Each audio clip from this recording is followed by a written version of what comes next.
আজ হচ্ছে 14ই নভেম্বর, আমাদের মহান মুর্শিদ কেবলা সাইদ সাইফ রেজা কাদরি হুজুরের শুভ জন্মদিন। এবং এই জন্মদিন উপলক্ষে আমরা কিছু ছোট ছোট উদ্যোগ নিয়েছিলাম।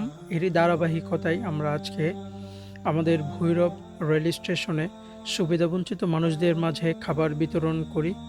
আল্লাহ তাআলা যেন এই নেকির কাজের যেই সওয়াব অর্জন হবে তা যেন লক্ষ লক্ষ কোটি কোটি গুণ বাড়িয়ে আমাদের মহান মুর্শিদ কেবলার আমলনামায় উপহার স্বরূপ পাঠিয়ে দেন।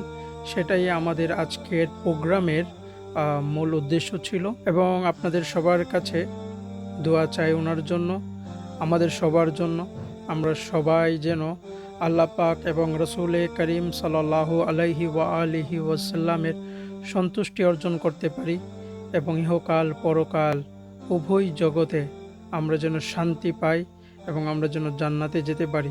সবার দোয়া ও ভালোবাসা চেয়ে বিদায় নিচ্ছি। আসসালামু আলাইকুম ওয়া রাহমাতুল্লাহি ওয়া বারাকাতুহু।